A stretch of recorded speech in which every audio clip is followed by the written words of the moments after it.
Oke, assalamualaikum teman-teman. Gus Ilyas mengungkap doktrin sesat dan rasis kaum Ba'alawi. Ini dari kelompok Imaduddin begal nasab, jongosnya Aguan, teman-teman. Kita lihat videonya dulu ya. Selama ini para kiai tidak berani menyampaikan kebenaran apa yang sudah ada di kitab Ihya Ulumuddin, yakni apa? Tentang bahayanya tipu daya Ba'alawi, ya kan? Itu yang pertama. Kemudian golongan mereka ketika merasa terusik, ibarat rencana licik mereka sudah mulai tercium dan kebongkar habis-habisan, mereka menyerang balik dengan fitnah-fitnah yang sangat luar biasa. Ada yang memfitnah Wahabi, ada yang memfitnah termasuk tadi yang disampaikan rasis, ada. Dan justru yang rasis itu dari golongan mereka. Karena apa? Kita orang Indonesia, orang Nusantara dari dulu tidak pernah membeda-bedakan. Terbukti apa?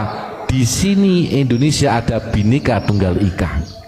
Negara lain nggak ada, tapi Indonesia ada Bhinneka Tunggal Ika. Berarti apa? Indonesia tidak ada rasis.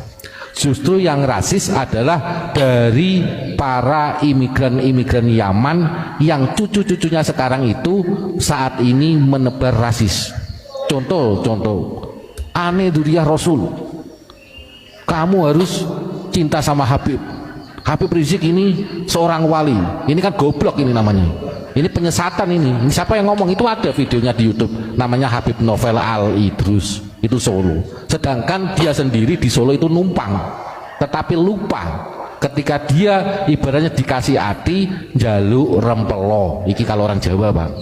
Tapi karena sudah kebangetan, saya sebagai orang Jawa Tengah, saya harus berani menyampaikan karena ini doktrin yang sangat menyesatkan.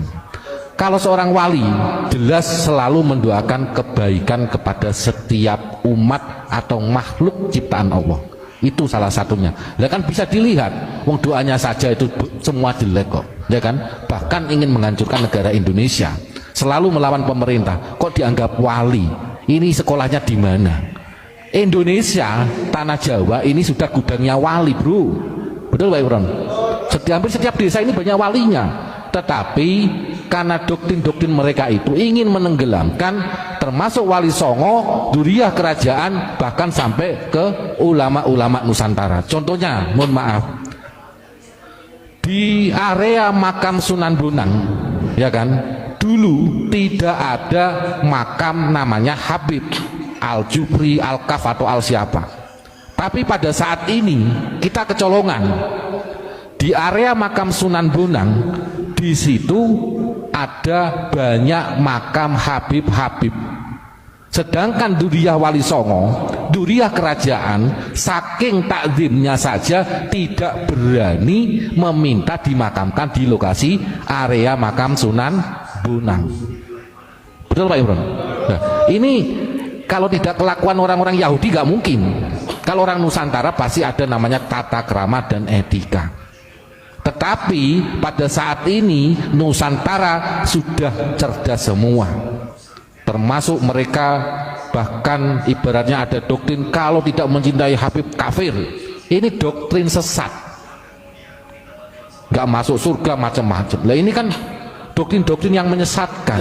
Ulama-ulama Nusantara ditenggelamkan gara-gara kitab dirubah oleh Wahabi. Mereka akhirnya merubah sejarah para wali, sejarah kerajaan, bahkan sejarah NU dan sejarah Jatman. Berdirinya Jatman Torekoh itu pendirinya adalah Kiai-Kiai Qadiriyah wa Naqsabandiyah. Sejarah Jatman dirubah, sejarah NU mau dirubah, bahkan di tubuh PBNU sendiri banyak Habib-Habib yang sudah menyusup di organisasi NU. Sedangkan muasis NU itu tidak ada yang namanya Habib. Bahkan mereka membuat tandingan 1926 berdirilah NU tanggal 31 Januari, maka 1928 mereka membuat tandingan, ya kan, yang didukung oleh Belanda pada saat itu, yakni namanya Robitoh Alawiyah.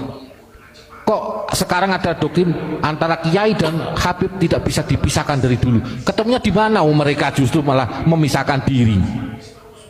Tapi pada saat ini mereka menyusup, mulai ranting, ya kan, MBC, PCNU, PWNU sampai PBNU, ya kan. Ada yang muhtasar posisinya macam-macam. Ini NU mau dihancurkan oleh orang-orang tersebut. Kita pada saat ini harus sadar dan berani menyampaikan kebenaran, karena ini kaitannya keselamatan negara kesatuan Republik Indonesia. Mereka sudah berani terang-terangan menghina para kiai, menenggelamkan para pahlawan, para alim ulama, dan bahkan mengakui Indonesia milik Tarim, Jawa milik Tarim. Ini kan kurang ajar, Pak Imron. Kalau dibahas ini memang sampai pagi sampai subuh pun tidak akan pernah selesai, Pak Imron. Nah, gimana Pak Imron? Ini terspesial buat Kang Ridwan. Setuju enggak kalau Indonesia atau khususnya Pulau Jawa ini miliknya Tarim? Tolong Kang Ridwan 212 jawab di kolom chat. Indonesia atau Pulau Jawa ini miliknya Tarim. Setuju enggak sampean? Kalau sampean setuju berarti sampean bukan keturunan dari Nusantara. Ya. Berarti sampean sendiri punya etikat untuk menenggelamkan daripada leluhur panjenengan sendiri. Jangan-jangan nanti Ki Ageng Grebek diganti juga namanya. Ini yang sudah terjadi, seperti Ki Ageng Penanggungan diganti. Kenapa kita diam? Nah, ini tolong Kang Ridwan kalau masih station dijawab di kolom chat ini. Setuju enggak kalau Indonesia atau Pulau Jawa ini diakui miliknya Tarim? Dijawab. Jangan bisa mengkritisi, tapi saya juga bisa mengkritisi daripada apa yang Anda lakukan. Artinya apa? Kita berusaha jangan sampai leluhur kita ditenggelamkan oleh orang-orang yang mempunyai kepentingan untuk merusak daripada Indonesia ini. Kalau jenengan nggak berani jawab, berarti jenengan mengakui bahwasanya Indonesia miliknya Tarim ini salah, Jawa ini miliknya Tarim salah. Kalau jenengan nggak berani jawab. Kalau berani jawab, hebat. Berarti Anda bukan orang Nusantara, nggak pantas pakai KTP yang berlogokan Pancasila. Harusnya Anda tinggal di Yaman yang kedudukannya Tarim. Terima kasih. Ya, Pak Imron semangat sekali nih. Semoga beliau selalu diberikan kesehatan. Amin. Selain itu Pak Imron, ada doktrin lagi bahwasanya mereka menyampaikan bahwasanya Indonesia Wali Songo dari Yaman. Kenapa? Sekitar 2 tahun yang lalu kalau nggak salah, saya masih ingat di Sunan Ampel, karena di situ mengundang Habib ya. Nah, seperti itu teman-teman ceramah dari para begal nasab ya. Orang-orang yang rasis, sesat, dan selalu menyalahkan orang lain, bahkan keturunan orang lain. Bang Alawi itu sudah ada sebelum Indonesia merdeka. Wahai Gus Ilyas dan Pak Imron, jadi Anda jangan katakan Indonesia miliknya Tarim. Indonesia ini milik bersama. Kalau ada oknum yang mengatakan Indonesia milik Tarim, ya itu hanya oknum wahai Gus Ilyas. Seperti itu. Masa udah dewasa aja nggak paham si Gus Ilyas dan Pak Imron. Oke teman-teman, sekian video kali ini. Jangan lupa subscribe channel ini. Assalamualaikum.